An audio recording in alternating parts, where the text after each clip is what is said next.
Qui que vous soyez, local ou touriste, se déplacer dans Paris n'a jamais été chose aisée. Que vous soyez local, avec le nez dans votre smartphone et la tête dans le cloud, ou alors touriste, muni d'une carte, ou baladant dans le dédale de cette rue en effervescence éternelle et complète. Salut à cela, à Paris, les événements climatiques qu'elle subit, comme canicule ou pluie torrentielle. Dans une ville connectée, intelligente et moderne, mais soumise aux aléas climatiques, nous devons repenser les options de la ville. Paris va déjà dans ce sens en adoptant des moyens de transport doux, comme le vélo, la marche à pied ou les transports en commun. Nous nous plaçons à l'horizon 2050, où ces transports doux, le vélo, la marche à pied et le transport en commun, ont remplacé la voiture thermique. Ou alors nous pouvons penser aussi aux voitures électriques qui sont déjà autonomes. Alors il faut repenser les règles de la route. Il faut repenser les aspects de notre quotidien. Nous pensons alors à la signalisation qui va penser comment allons nous orienter demain, quel va être notre quotidien. Et c'est pourquoi nous avons imaginé ITAC, qui serait une signalétique intelligente, en phase avec l'évolution des mobilités du futur, et qui pourrait s'adapter à des événements climatiques extrêmes. Donc d'apparence, ITAC ressemble à un ensemble de panneaux directionnels tout à fait classiques, mais en réalité, chaque panneau est indépendant, peut pivoter sur lui-même et dispose d'un affichage dynamique. Et le tout est autosuffisant grâce à un panneau solaire au-dessus.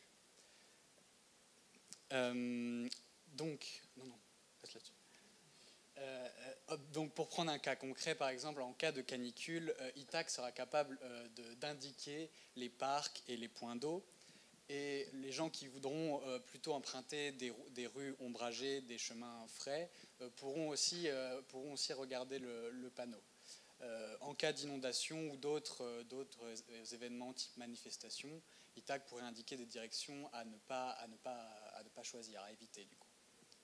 Mais notre objectif est plus global et vise à vraiment connecter les deux façons avec lesquelles on s'oriente à l'heure actuelle, c'est-à-dire les panneaux classiques, mais aussi les smartphones. Et c'est pour ça qu'on voudrait que les passants pourront se connecter à ITAC avec c'est déjà très bien. Ils pourront se connecter avec leur smartphone. Et donc, rapidement, pour conclure, je dirais que notre objectif principal, c'est de guider les gens dans Paris et de guider Paris vers le futur. Voilà, merci. Question bête, d'où vient le mot ITAC? Je vais expliquer. Bon, alors, ITAC, c'est la destination d'Ulysse pour aller voir Pénélope. Donc il faut, et comme tout le monde le sait, il s'est un peu perdu en route. Aussi, si on l'a fait en anglais, ça fait ITAC, et ça veut dire virer de bord dans le vocabulaire maritime. Donc c'est changer de direction. Merci, un peu de poésie en plus. La question du coup, c'est peut-être de redévelopper le lien avec les autres systèmes de signalisation. Vous avez parlé de smartphone, du coup très brièvement, et j'aimerais vous entendre un petit peu plus là-dessus, parce que c'est vrai que la signalisation physique finalement peut-être aussi est de moins en moins utilisée pour se guider, se déplacer dans la ville. Elle est de moins en moins utilisée, mais elle est plutôt utilisée en complément du smartphone. Quand on utilise son GPS, on a besoin aussi des panneaux pour être sûr qu'on est sur la bonne voie et pour regarder le nom des rues tout simplement parfois. Ce qu'on avait imaginé, je crois que je ne l'ai pas dit parce que j'étais pressé par le temps, c'est que la connexion avec le smartphone du coup donnerait un aspect un petit peu plus personnel à l'indication aux indications de ITAC. Et donc par exemple des quartiers touristiques, les événements les plus proches. Et on pourrait choisir de manière assez simple vers quoi on veut se diriger. Et c'est cette connexion-là qu'on voulait faire. C'est destiné pas seulement pour des piétons, mais pour des gens qui sont sur des vélos ou autres moyens de transport. Et donc, ils n'ont pas forcément accès à leur téléphone. Et d'une autre manière, on n'a pas forcément le réflexe quand il fait chaud de chercher des endroits où on a accès à l'eau, où on a des fontaines, des miroirs d'eau au sol. Et là, ça serait un moyen de rappeler aux gens qu'il y a ce genre d'endroit pas loin de où ils se trouvent. J'avais une question moi sur l'utilisation de ce système. Donc on en voit bien les potentialités. Alors c'est vrai que là vous le présentez dans un contexte de canicule, mais pour que ce type de système soit efficace, il faut entre guillemets qu'on y soit habitué toute l'année. Donc comment est-ce que vous envisagez son utilisation les jours où il n'y a pas de canicule? Évidemment, ce ne serait pas utilisable que lors de canicule. On peut s'imaginer qu'en période de forte pluie, par exemple, ça nous oriente vers des abris, ce genre de structure. Et ça peut aussi être simplement utilisé par la ville de Paris. On peut penser autour de monuments, par exemple pour les touristes. Un touriste approche de la borne, passe son smartphone, et au lieu d'aller directement droit vers la tour Eiffel, ITAC peut lui indiquer un itinéraire plus agréable, plus sympa, qui l'amènera in fine à la tour Eiffel.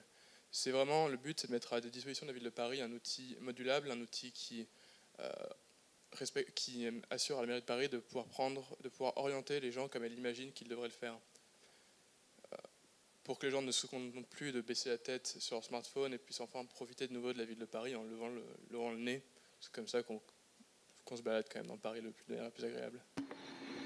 Vous vendez un produit qui est très intéressant, mais il y a aussi tout ce qu'il y a derrière, toutes les informations que vous allez mettre sur les panneaux, donc qui viennent vous avez des sources de données, vous devez savoir où sont les endroits auxquels vous voulez diriger les gens.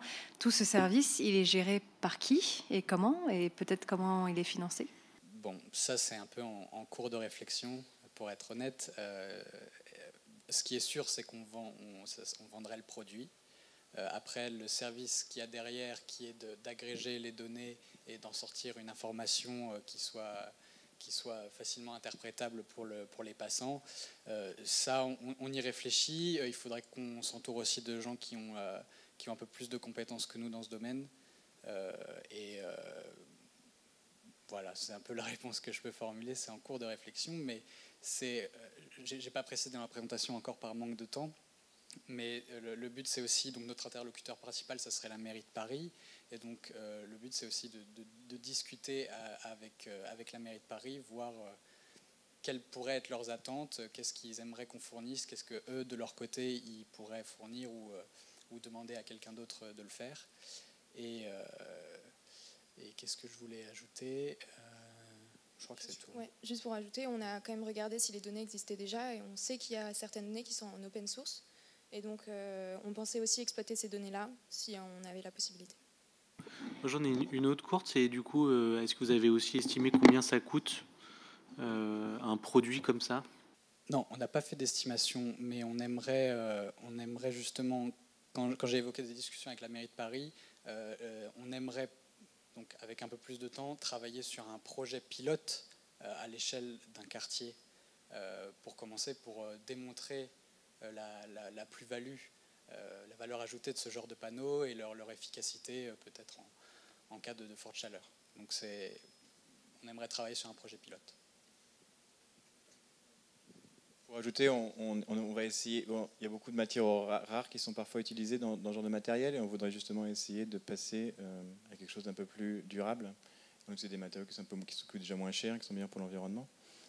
Donc on va essayer tout en gardant quelque chose qui soit durable, de baisser les coûts. Et alors toute dernière question puisqu'il reste un petit peu de temps.